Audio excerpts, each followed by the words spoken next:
دكتور ستيفن ريس تعرفنا امبارح رح يبني على المحاضرة اللي أعطاها امبارح عن التقطير، عن فريمينج، ورح يركز على الحروب وعلى الإرهاب وبشكل عام بصورة عالمية وعلى الكونفليكت. بدون ما نضيع أي وقت رح نبدأ. Thank you. Good morning. I recognize some of you from our breakfast at the hotel, so I hope everyone received a good meal this morning.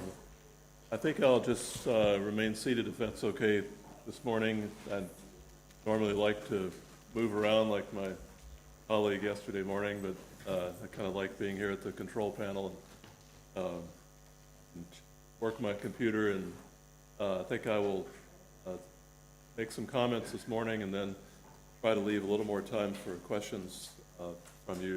It's always a little difficult to know exactly what ideas are most interesting for different audiences, so I'll try to move to the side of more time for questions this morning. Jad asked me to talk about two things this conference. One was framing, and then one was conflict and terrorism.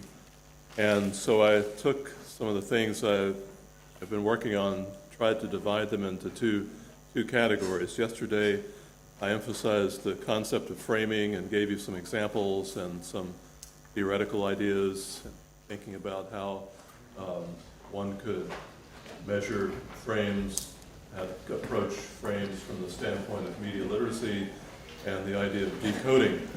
So we're thinking about understanding the media system, creating your own media, that's the afternoon work, and then decoding media messages, which is having to do with framing.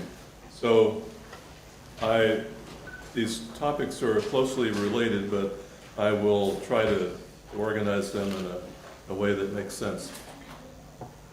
Particularly, I see on the program here that I was supposed to talk about media and terrorism with emphasis on social media.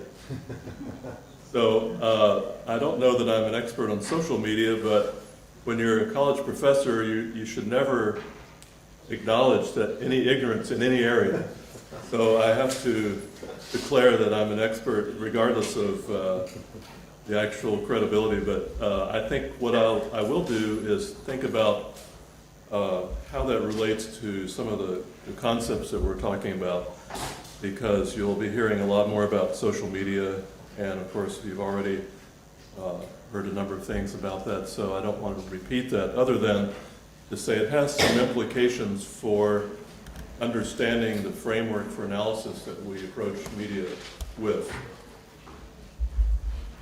One of the things I'm working on here lately is a review article for an encyclopedia on theories of journalism, and they asked me to review some of the literature, and so one of the things I've been working on is to think about how the levels of analysis, what I call the hierarchy of influences model, which I've used to understand media production, how it relates to this new ecosystem, which I made reference to yesterday.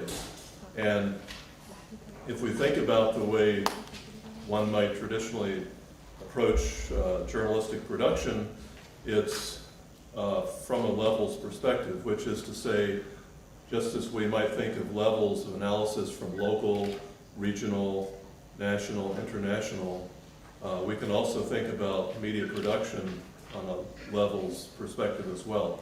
The individual characteristics of the producer, the routines that they operate with, the kinds of habits and practices that they engage in, the organization that they work within, the institutional relationships within the society, and then the larger social system. So we can think about the individual media producer or gatekeeper being located within this framework of levels, each one adding a layer of influence onto their final work. And that's been a way to think about media production, which was very appropriate, I think, for the traditional industrial model, where you had journalists, professionals working with news organizations, which worked within a journalistic institution, which worked within a national context. Well, a lot has changed since we developed some of these models. We have this new ecosystem where the activities that media producers engage in are not quite so easily organized within these very neat containers of structure. So certainly levels of analysis have to take into account social media, network society, new forms of connectivity, new forms of identity. So that's where we move from perhaps levels to spaces. What are the mediated spaces within this new journalistic ecosystem? Okay, I'm being very theoretical here for a moment, but it's just what's on my mind recently as I'm thinking about how to think about social media in a way that helps us to interpret it and understand it within the context of a larger media ecosystem.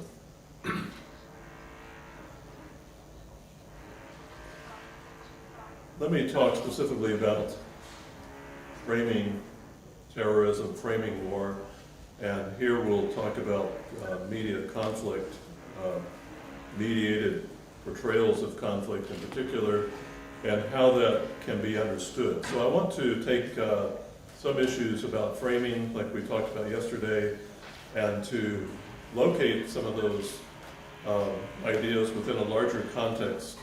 And from my perspective, I tend to approach the idea of frames, as I mentioned, from a more of a sociology of news perspective.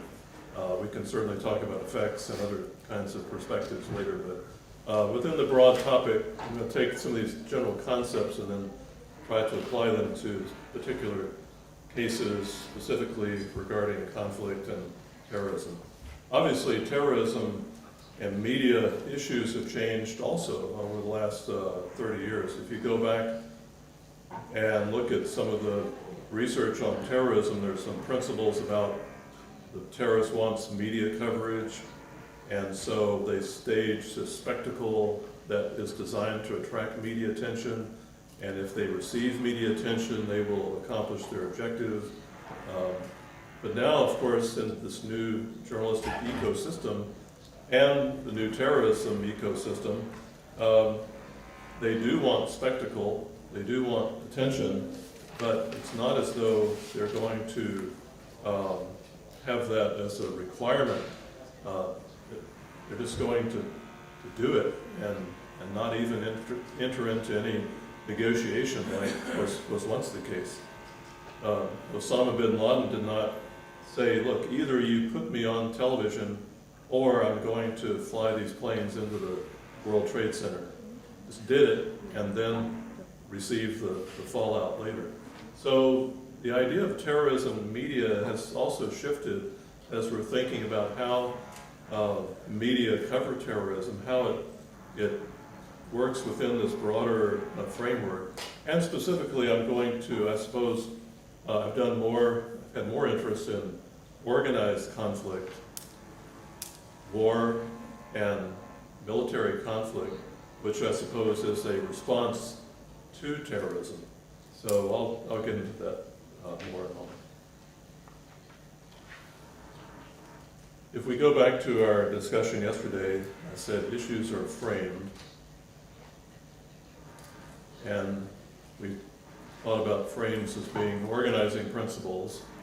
There's some way to think about issues, which is at the heart of the media representations, which can be used to understand how the frame manifests itself, whether in media content or mental structures, social movement thinking. Dynamic cultural constructions, which we might call structures of meaning. Structures of meaning. Dynamic in the sense that they're always undergoing change. They're evolving, and they change based on a number of influences. We want to take the frame from my perspective, and connect it to larger cultural institutional practices. That's why I say we put these phenomena into a levels perspective and try to understand how they're being shaped. And I would say probably my perspective could be described as a critical media sociology approach. Critical media sociology perspective. So what does that mean? That means we take the decoding that we've been talking about and to, yes, produce your own media, but also to understand the media system. So if I was focusing on yesterday on the decoding part of it, today I'm going to focus more on, I suppose, understanding the media system, how do we move back from there, and maybe develop some other ideas that were introduced yesterday morning by my colleague, Moses, and he spoke from a political economy perspective. I'll move into perhaps a more sociological perspective and think about within that political economy perspective, which might be considered one of the larger levels of influence, looking at some of the more sociological, organizational, routines, institutional kinds of factors which are contained within that larger ownership national structure.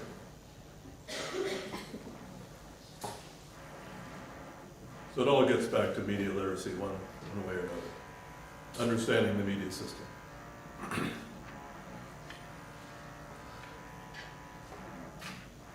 I suppose that I became interested in framing a long time ago, but I didn't at the time say that I was a framing person. But I was originally doing this article back in early 1990s after the Gulf War, and I was inspired to take a look at this coverage based on what I was reading in the local media and observing as the American press led up to the invasion, and we're trying to interpret what was happening with the invasion of Kuwait by Saddam Hussein. And this is what happens so often when you're trying to think about research ideas, which is why this is a good field to be in communication, because the ideas for research are all around. You just need to open your eyes and see what's there and keep your imagination open. So at this time I thought something really interesting is happening here. The American public were against going into any kind of armed conflict in the fall of 1990. And then somehow the framing process, frame building process, the frame sponsorship process, led by President Bush the first, King Bush the first we call him. Maybe we have King the third, Jeb the third, Bush the third coming, I don't know. Let's hope not. That's just between us. It's a nonpartisan, non-political, theoretical presentation. I did this article on militarism of local television, and I called it the routine framing of the Persian Gulf War. And in this article, which is available on my website if you care to read, I analyzed the media coverage of dissent, because there was really an important dynamic of public opinion such that the American public shifted from being opposed to military conflict to giving President Bush the first like a 90% approval rating and endorsing the invasion of January 15th of 1991. So what happened? How did that happen, that public opinion could be shifted so dramatically? Well, I think the clue is in our concepts we were talking about yesterday. How the press minimized dissent, marginalized public opinion opposed to the war, supported the troops, endorsed the president, echoed the frame, and as a result, public opinion shifted. So this was my first venture, I suppose, into labeling what I do as framing, And so a couple of years later, a colleague came to see me and said, you know, we want you to keynote this conference on framing I'm sponsoring, and you have been identified as an expert in framing. So consistent with my strategy of being a professor, I said, yes, I am an expert in framing. I will be happy to come to your conference. And so the rest is history. Well, what about the questions that we might have as we locate framing within a broader theoretical perspective? We want to know, of course, how does the news cover war? How do media represent military conflict? This is the decoding part. How is military conflict framed?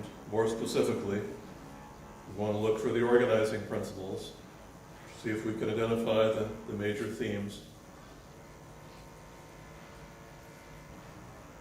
What are then stepping back to the media systemic level, what are the institutional relationships that lead to this framing?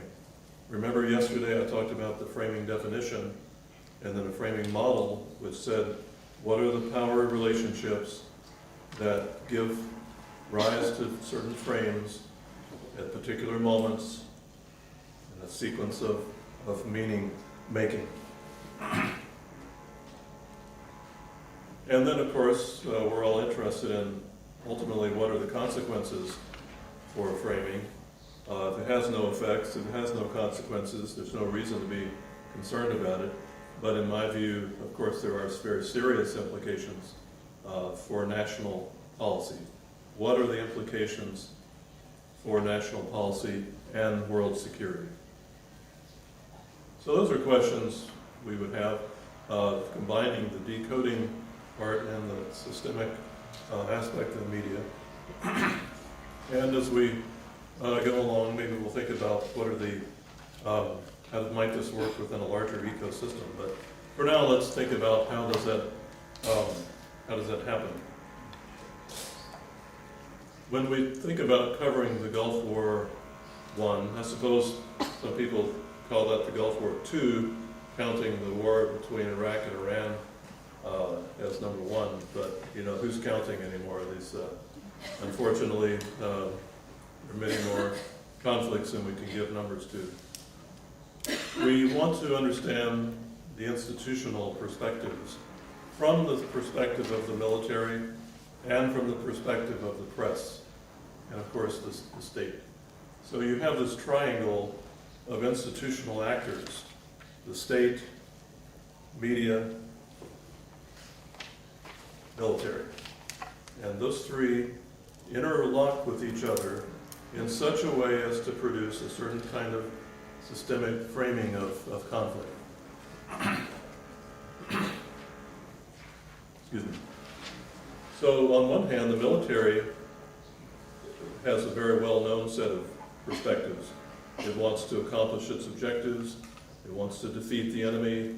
It wants to do so using a variety of strategies and tactics.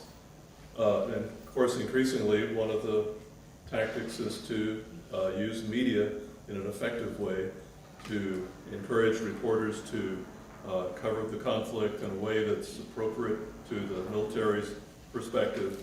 So the military has become very sophisticated about using social media, using new platforms, speaking directly to the public, and also to be effective in communicating its message. The military learned some lessons from the Vietnam era, and they realized that, of course, the myth was that the media were responsible for the Americans losing that conflict, not being successful in that conflict. More to talk about that than we have time for. But the lesson that the military drew from that was that we need to do a much better job at interacting with media and framing our work in an effective way. And they did, to the point where the Gulf War at the time was the most restricted, Gulf War I, most restricted press situation up until that point. Tight controls, carefully controlled, restricted information, censored information, because the military did not want to take any chances that the message would be off message, would be different than the message they wanted to communicate. And this included encouraging the press to go along with the soldiers to see it from their perspective. All right, so the press has its institutional perspective as well. It wants to have interesting material, exciting video, current information, timely information, and it needs information in order to do its work. So what are the relationships that shape those frames? What are these institutional relationships that have an impact on the kind of coverage that we have of conflict? One of these certainly is the routines of newswork, the structuring routines of newswork. And that's simply the day-to-day practices that reporters have, that journalists have, the need to be, all kinds of needs. Mainly access, mainly information, mainly access to top officials, newsmakers. So we have entered into a mediated relationship here that really doesn't require that the military censor as much. That's why we could say that the Iraq War was in some ways the post-censorship phase of media conflict, because the media figured out that they can do a lot better by co-opting journalists, by encouraging them to participate with the troops, embedding them in local units of military groupings, so that the press would be relying on the military, depending on the military, requiring that the military transport them around, feed them, provide them transportation to the battle sites. So as a result, after spending some time with the military, of course, it's only natural that they develop a perspective which is consistent with what the military would want. So therefore, that's why you saw the result that I shared yesterday was that the embedded journalists, the journalists who were participating with the military, were more likely to use the liberation frame, whereas the independent journalists who did not require those resources, who were moving around by themselves, were more likely to call it an invasion. So you see that those frames have their roots in these practices, these institutional relationships, and we can find out some interesting patterns based on if we understand the structure that goes into those frames. All right, moving up to Gulf War II, controlling the message. Let's see what I want to say about this. I think I've moved ahead in my occupational hazard. You have these things on your mind, and you get out ahead of yourself on your presentation. All right, so I made those points. So the result of that is that you have military conflict being covered by media which are operating within this structure of practices, and that gives rise to some particular kinds of frames. I call them frames of reference. This is an example from a news program on Fox News, which is a partisan-oriented channel, as you probably know. Bill O'Reilly's show is one of those shows. I wouldn't necessarily call him a journalist, but I think that nevertheless, he is participating in that ecosystem. You know, it's more difficult to draw clear lines between what is professional journalism, what is institutional journalism, and what is political, partisan, citizen media. So it's all part of the ecosystem. So I think O'Reilly is part of that ecosystem. And his plan may seem almost humorous in its oversimplification, its over-patriotic kind of fever, but the kind of expression that Bill O'Reilly communicates here is not that different than the institutional press. It's just said in a way that's maybe a little more comical, more, I don't think he intends it to be comical, but the fact of the matter is it's, you know, it's kind of like Donald Trump saying, I have a plan to defeat ISIS. What is your plan? I can't tell you because it's a secret. I will tell you after the election because we don't want to tell the enemy what my plan is, you know, but believe me, I have a plan. So this kind of oversimplifying, over-patriotic kind of framing, we're going to fight terror, elite fighters. You know, you don't want to get really stupid fighters. You want to get elite fighters. They're going to be trained, and they're going to fight terror around the world. That's the beautiful thing. So I'm glad that Bill O'Reilly has come up with a plan. Maybe he could be an advisor to Donald Trump, and we could solve these problems.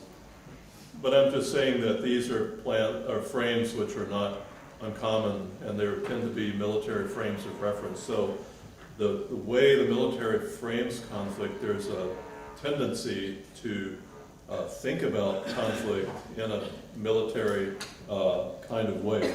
And that is because, in some ways, reporters are accustomed to taking on that perspective. They organize their reporting around official statements, around official, around the organizing principles of the military.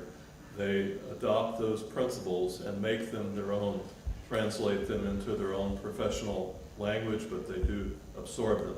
Now, of course, they don't just repeat everything they're told by the military, but, you know, it's a matter of framing, right? They have some personal autonomy, but these are some factors that we need to be concerned about. I want to talk about specifically what we might call the global war on terror, which to my mind is perhaps the most powerful, most important frame that has been operating in the last 20 years. And if you think about the consequences of this frame, the tremendous costs that it's brought on, the effects of this frame, it's really staggering to see. Global war on terror is a frame. It's become somewhat taken for granted in some respects, but I regard it as a frame. In fact, a couple of nights ago in my hotel, I was watching the news and they said, I guess Turkey, I've been traveling for so many weeks now, I'm not up on my news as much as I am back home, but I think Turkey was responding to some kind of military conflict somewhere, and we're sending some strikes. And they said this strike is part of what Turkey calls its coordinated war on terror. So you see that it's being absorbed and has been absorbed by a variety of political actors around the world, not just the U.S. I have some research that I've stopped working on this directly, but I did some analyses of framing regarding the war on terror, and it's published in a couple of places, and then a book chapter which looks at a more cultural perspective on this. But I was really struggling for a while to figure out how to do research on this frame because it's so pervasive and so difficult to tackle because of its scope that it took me a while to decide how directly to examine this. But this is the way that I came up with. Are you back?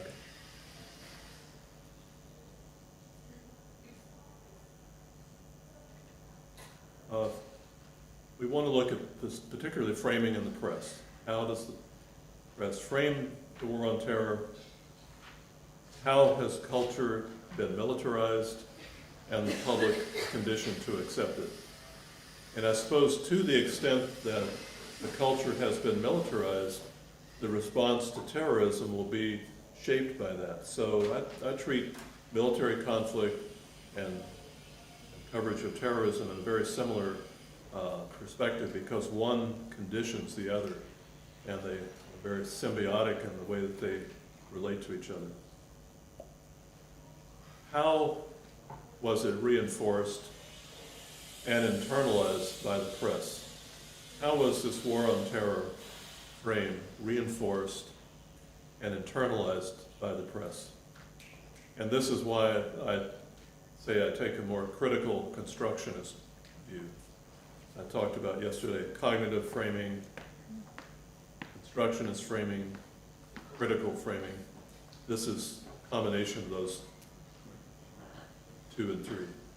Looking at the construction of the frame by journalists, interviewing journalists, looking at their work, and then putting it within this larger context and asking some difficult questions about, well, what are the consequences of this framing for our culture? And that requires understanding what I call a macro-cultural war on terror frame. Macro-cultural because it's not just saving 200 people, 400 people die. Obesity, personal, social. Credit cards, debt, credit. Invasion, liberation. It's a deeper frame that's rooted in the culture, and so in that respect it makes it somewhat more difficult to do an analysis because it is requiring that you understand what are the cultural elements that go into that. So it's difficult for me to give you a strategy that would apply to every national context, like, let's say, the Entman definition, consequences, moral evaluation. You know, that's something you can, is sort of somewhat cross-national. A macro-cultural frame is deeper, and that does require that it be done with respect to the national culture. That's why someone raised the question yesterday, well, how transferable is this, or something to that effect.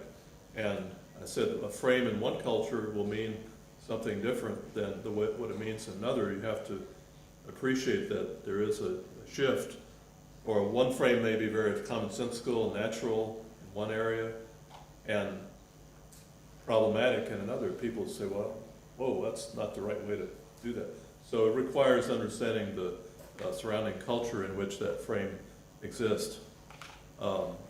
And that makes it a little more difficult, but I think also an important dimension of framing analysis. Let me give you an example then from the 9/11 period. If you think about how the American press took this frame, what were the conditions that that resulted in them absorbing this frame from the administration, strengthening it. You can see from the newspaper attacks, newspaper headlines.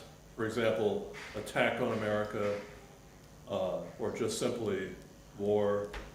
There are a number of interesting headlines that if you go back and look at the headlines from just the day after 9/11, it's quite interesting to see how it moves from a very objective perspective in some areas. This happened to, this is a crime against humanity, and a variety of things. how did it become naturalized? How deeply embedded is this war on terror frame? I mentioned a moment ago that Turkey has even said, well, we're doing war on terror. You know, I say that these frames are specific to national cultures in some respects, but some frames jump out of the national container, if you will, and become part of the global conversation. But I think probably Turkey means one thing when it says war on terror. Israel means something else. United States means something else. But they're all using the frame to mean what they want it to mean and to accomplish what they want to accomplish. And that's where we see that framing is a strategic resource that governments use as part of their coordinated effort to communicate their program in mediated ways. For example, here's I look around and I see what I see. You know, this is what communication scholars do. We read and we watch TV, and we think about what we read about, think about what we're watching, try to make sense of it. So the resources are all available to us to analyze. Here it says, this is a photograph from just an ordinary newspaper. Over 8,000 Army and Air National Guard personnel from Iowa have served during the worldwide war on terror. Okay. Here's a newspaper article about a prisoner in Guantanamo prison. You see at the top caption says war on terror. Okay, it's a category of news. Here's a memorial in the U.S., the Mountain Post Global War on Terrorism Fallen Soldiers Memorial. You see there's a quote from President Bush: "We will rally the world to this cause by our efforts and by our courage. We will not tire, we will not falter, we will not fail."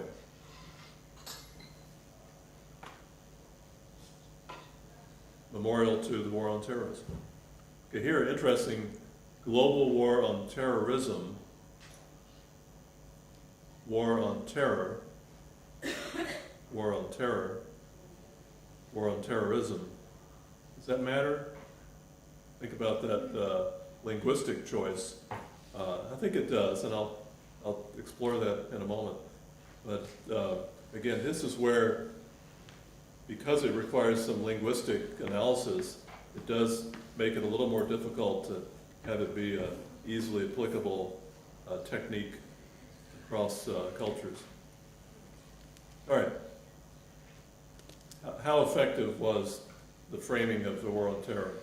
I'll give you one example. 70% of the American public, shortly after 9/11, believed that Saddam Hussein was responsible for the attack on the World Trade Center. Nearly 7 in 10 Americans believe it is likely that ousted Iraqi leader Saddam Hussein was personally involved in the September 11 attacks. Says a poll out almost 2 years after the terrorist strike against this country. So actually this is 2003, I suppose. After there had been some time during which framing was happening after 9/11, you see this is the result of that framing process, I would argue. Even if you see what I call elite linking, I mean elites, political leaders also made that. You know, you can imagine the public doesn't know, is often badly informed, sorry. So okay, the public doesn't know anything. They're so easily swayed by framing. But how do you excuse that our political leaders make the same linking? And do so, you will have to ask yourself, are they doing it on purpose, or is it just some sort of ignorance that they have? So in this case, one of the presidential spokesmen said, after September 11th, having been hit once, how could we take a chance that Saddam might strike again? Okay, what's wrong with that statement? He did not hit the first time. So it presumes a premise which is false in the beginning, and so this is incorporated into the war on terror framing. And I would argue that it's a cooperative, a co-opted relationship between political leaders and the press. And that, unfortunately, in this case, the press was not particularly aggressive, independent, critical.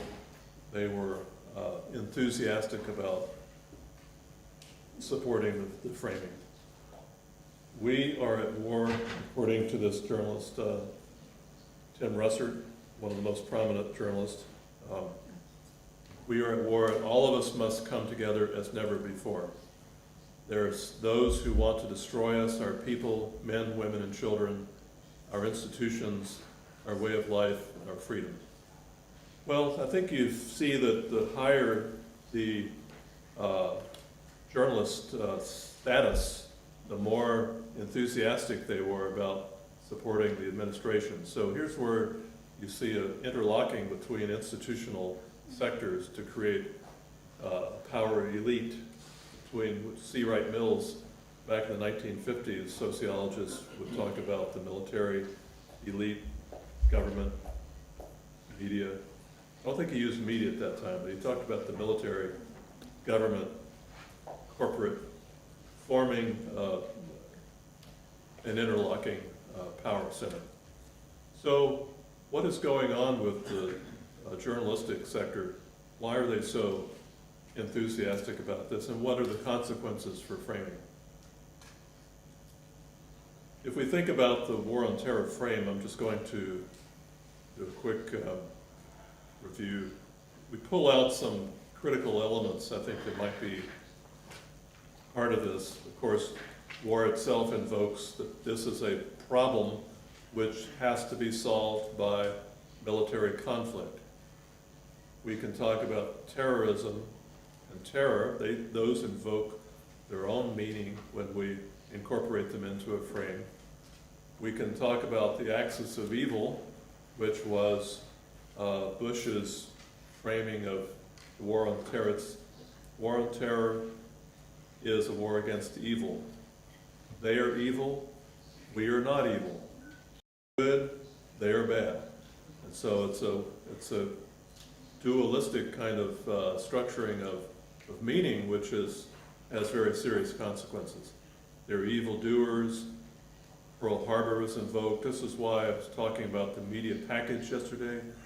The Pearl Harbor is like an exemplar, and it's like a metaphor together, because if this is like Pearl Harbor, and it is in some respects, but it's not in other ways. Pearl Harbor was an attack by one nation against another nation.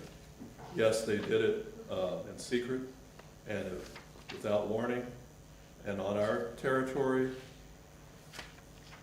but 9/11 was by a non-state actor, yes, on our territory, no military objectives.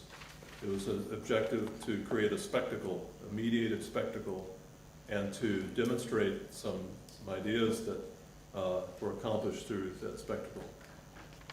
And Bush himself would say, well, I'm a war president. So he immediately, it's a tautological kind of relationship.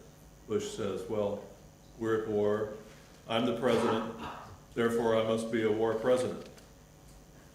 And after all, war presidents fight wars. And who fights wars? The president. So therefore, that's all there is to say. So let's look at this a little more carefully. This is specifically with regard to framing. We have this frame, but the question is, so we know how it's organized, we know what the components of the frame are, we know what the cultural elements are, but how does it happen that it moves from the president's construction to the mediated construction to public opinion? USA Today at the time was the most widely circulated popular newspaper in the US. I don't know that it still is, I'm not exactly sure. But at the time it was. And so I told one of my students that I was interested in doing research on this, and so he brought me this graph that he had done, Seth Lewis, who my co-author. I said, okay, you brought me the right graph, therefore I hereby make you co-author. He did some more work than that, but I thought, okay, here's the graph that tells me something.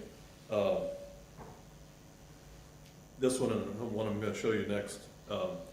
The mentions of the war on terror in USA Today, the bottom line, and Associated Press is the top line. You can see over this is what happened here, the election, 2004 election. So it became more newsworthy at that time. So it was a very prominent frame. It dropped off over time, but still present in the discourse through 2006. Here's the graph that I mentioned, the magic graph that kind of unlocks a little bit of the secret. If you look at the blue line is war on terrorism, and the red line is war on terror. And if you look at those two lines, it's quite interesting. Again, I think English-speaking Americans would make some connotations about the difference between these two words. Terrorism seems like it's more of a specific act designed to accomplish a particular objective. Terror is just a condition of life. We're in an age of terror. It's just an anxiety, a mentality, a psychological mood and condition.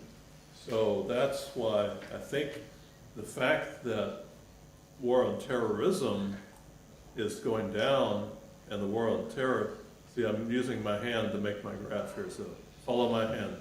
Go. War on terror, up. War on terrorism, down. I have to move like this. If someone were watching me filming this would be a funny style. Moses, you feel free to adopt this technique here, if you have any graphs later. Well, it just means that the war on terrorism has changed from becoming a way to describe policy to a condition of life. And when something is a condition of life, it's harder to control it, harder to make policy about it, harder to change it, harder to stop it. All right, I'm just going to go through a few findings here, and I won't spend a lot of time on the results, but we can talk about it later. But just to give you an idea of kind of what happened. When I looked for all the articles that mentioned the war on terrorism in the USA Today, this was my sample, to see, okay, how were those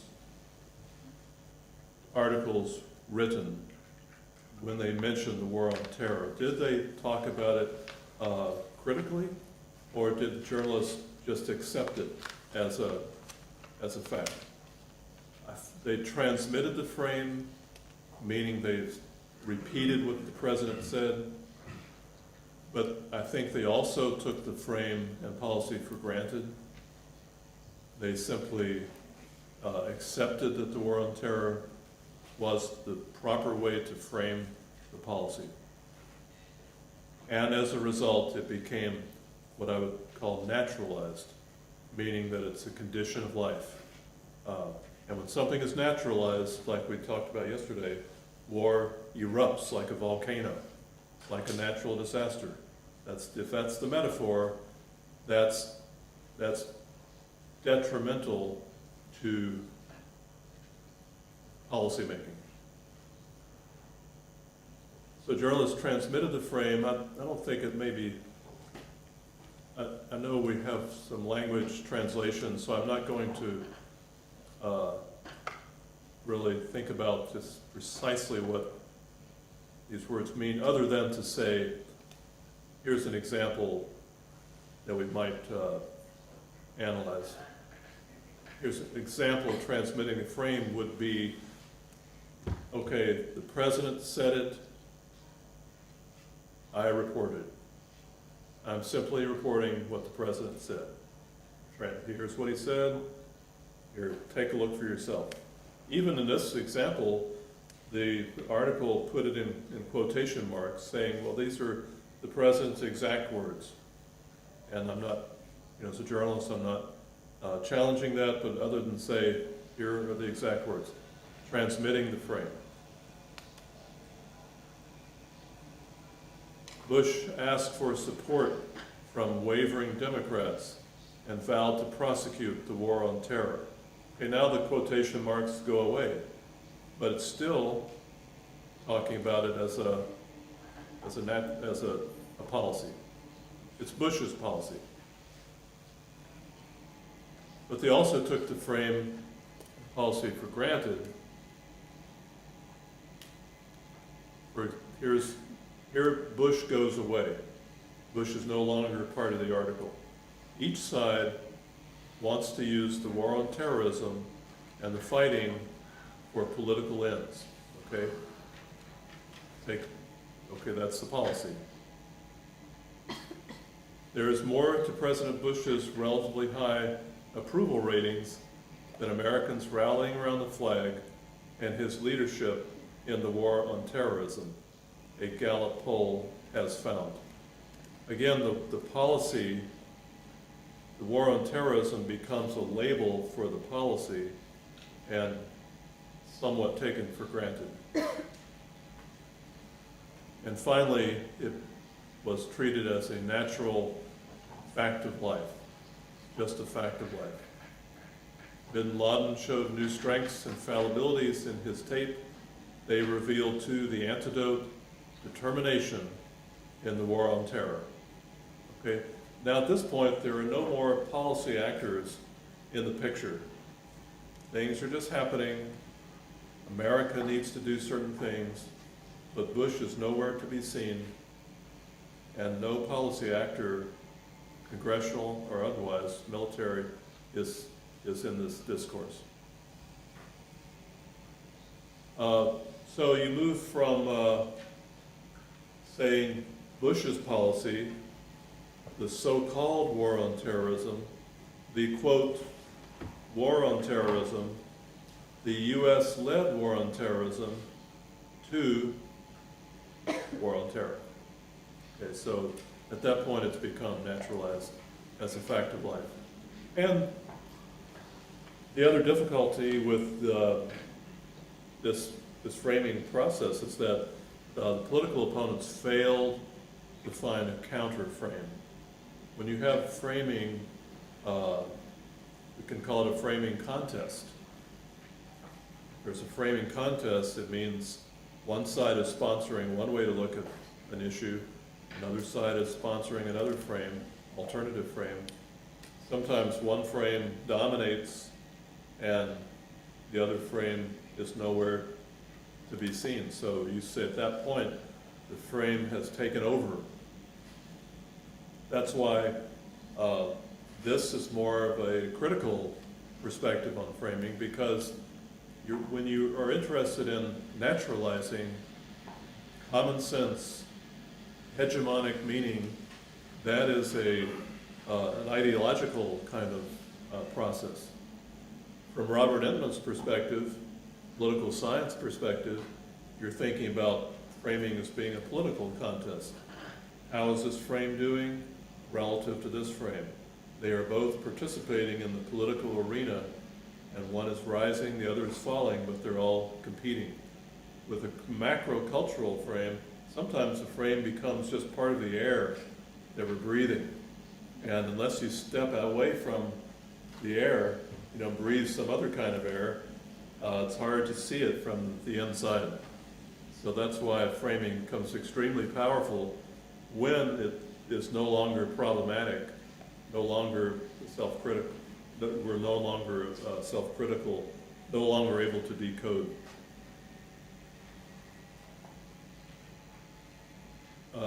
John Kerry, presidential candidate in 2004, now Secretary of State, in the news recently for the Iran negotiation. Interesting way of saying it here is that Kerry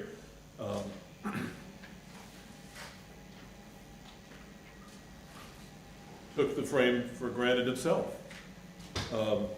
We deserve better. We must succeed in Iraq. I defended my country as a young man, and I'll defend it as president. I will fight a smarter, tougher, more effective war on terror. Okay? He's stepping inside the frame. He's saying, I accept everything, all the elements of this frame, and I'm going to do it even better. So no wonder that he lost, because he did fail to present an alternative. Now more than ever, with our soldiers in harm's way, we must stand together and succeed in Iraq and win the war on terror. Okay?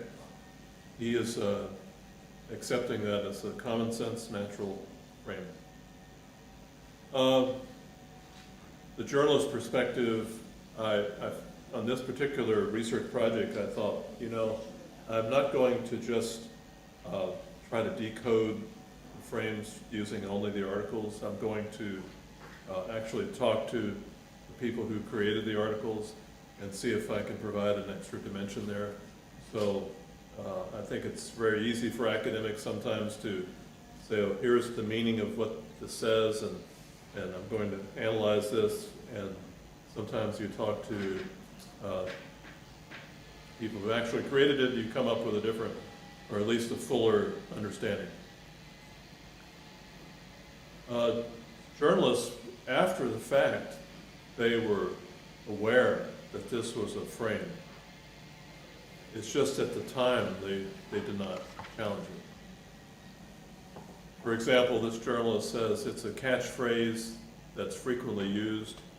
A lot of thoughtful people ask what that really means. It's a politically powerful phrase to say war on terror. I think journalists are sensitive to the fact that this is political rhetoric.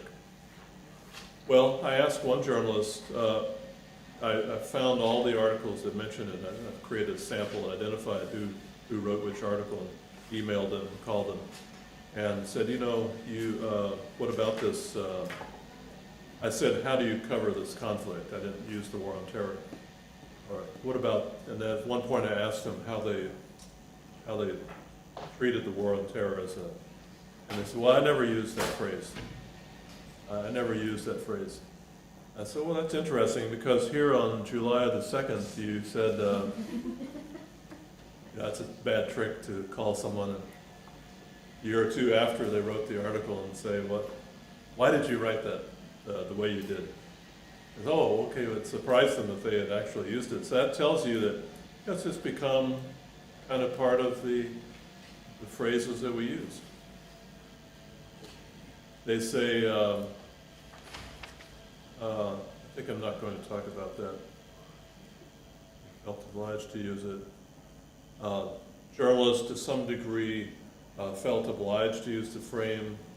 They are often feeling like if they challenged it, they would be seen as not being very objective. They might be questioned for their loyalty, for their professionalism, so they were trying to not say the so-called war on terror.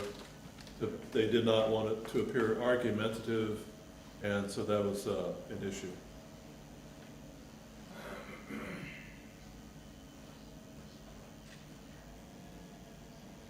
This is all, let's see, let me see what I want to talk about here. Sorry. I don't want to spend more time than necessary. Here's, I think, an interesting quote by another journalist. It said, "It's a useful expression. That's why it has become so popular, because it can mean many different things. And so that's why I say Turkey can use it to mean what it wants it to mean. Israel can make it mean what it wants it to mean. So it's a flexible frame. What does it mean to this journalist? It comes down to catching the bad guys. It's as simple as that. It's about getting to people who may be plotting acts of terror against the U.S. before they get to do it. Now, you notice President Obama declined to use the war on terror frame, which I think is a good thing. But it's become embedded in the national discourse, so it's still with us. All right, so I hope maybe that gave you a little sense of some of the ways that I approach framing this particular case, because you can see that a frame is not just some of these basic surface features, moral evaluation, consequences, and so forth.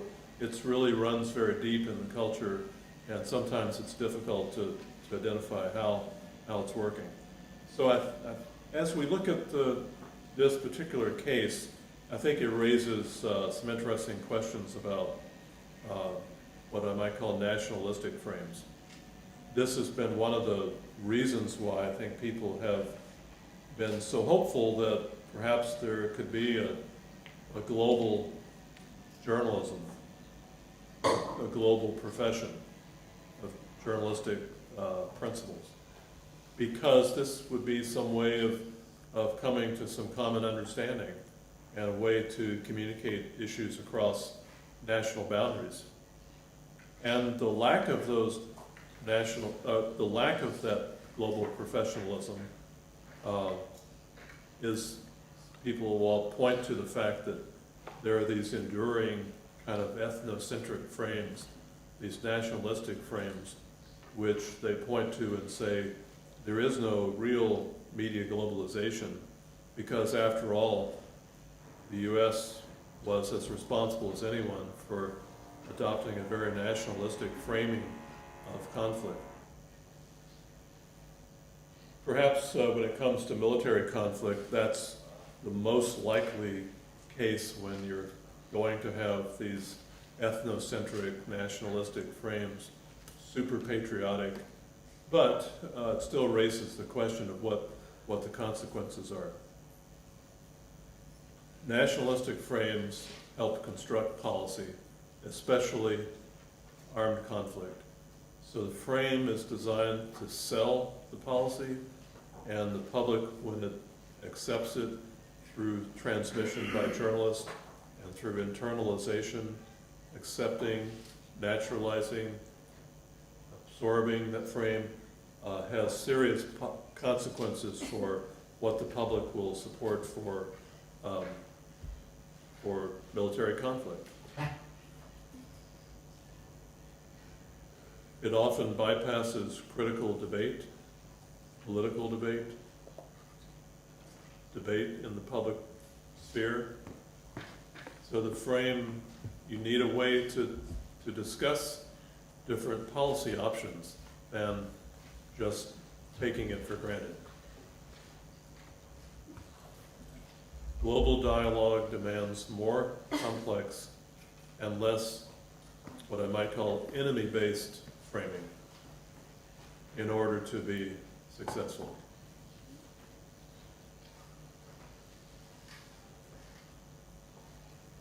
If we are going to be in a media-connected global village.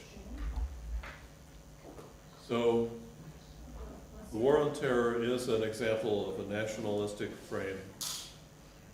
I would hope that through media literacy principles and through strengthening a global professionalism, that somehow this might be mitigated to some degree, and because the consequences are so serious. I think a lot of us had, for example, a lot of optimism and hope for global satellite news channels like Al Jazeera, frankly, that this would be a counterframe to U.S. media, Western media, and to some degree it was.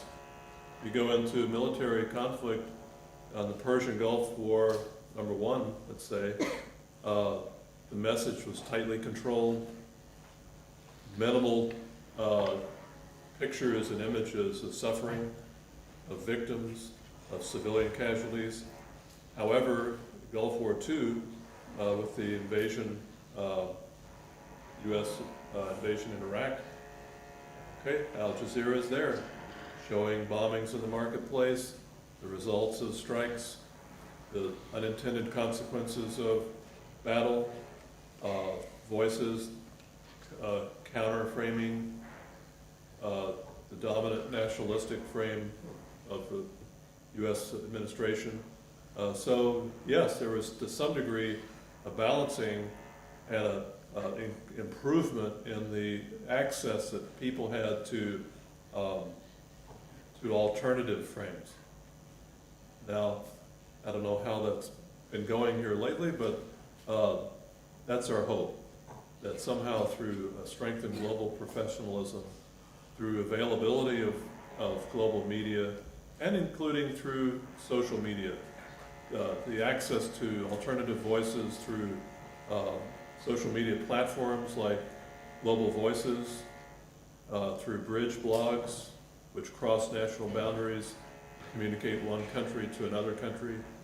This is a way to increase connectivity and to mitigate the negative consequences of these very powerful, very nationalistic, and to my mind, very detrimental frames such as the war on terror. So let me stop there and thank you for your attention, and I'd be happy to answer any questions.